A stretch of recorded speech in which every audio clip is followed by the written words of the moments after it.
কি কোথা থেকে বলছো বলো? আমি কৃষ্ণনগর থেকে বলছি গুরুজি। ঠিক। এই রৌনক, আজকে সবচেয়ে বড় আমাদের কাছে একটা আনন্দের ব্যাপার, যেই ব্যাপার আমি একদম। প্রথমেই বলবো, যেটা রাখির এবং রৌনকের সারা জীবনের একটা স্বপ্ন।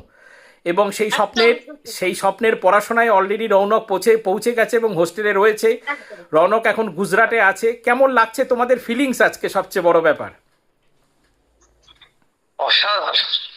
গুরুজি, যেটা হচ্ছে, এটা তো একটা মিরাক্কেল। ওরম একটা ক্যাম্পাস, ওরম একটা কলেজ, ঠিক। আমি জানি না, আমি মানে স্বপ্নেও ভাবতে পারিনি।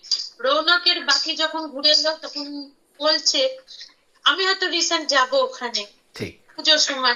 তো এটা গুরুজি আমি একমাত্র বলতে পারি আপনার জন্য হচ্ছে। ঠিক। রৌনক তো চেষ্টা করেছে, কারণ এটা ওর স্বপ্ন ছিল। একদম। তার সঙ্গে আপনি যদি না উপায় বলে দিতেন হয়তো আজ ঠিক। ওরকম একটা জায়গায় এত ডিসিপ্লিন গুরুজি, যেখানে 10টা 10 বাজতে একটা সাইন বাজে, যেটা আমি রৌনকের সঙ্গে যখন কথা বলি শুনতে পাই। একদম। এই ডিসিপ্লিন জায়গাটা কিন্তু সব জায়গায় হয় না, পাওয়া যায় না। একদম। একদম। এবং একদম।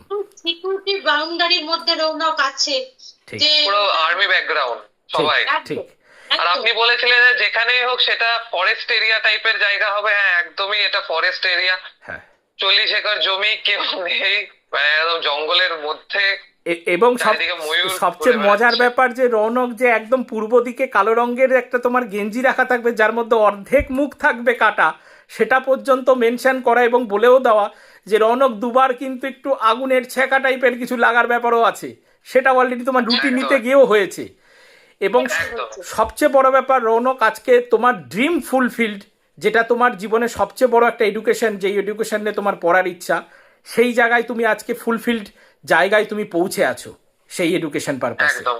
ঠিক আছে রৌনক, রাখি। তোমরা সকলে ভালো থাকো, আনন্দে থাকো এবং সুখে থাকো। একদম ঠিক আছে একদম। রৌনক।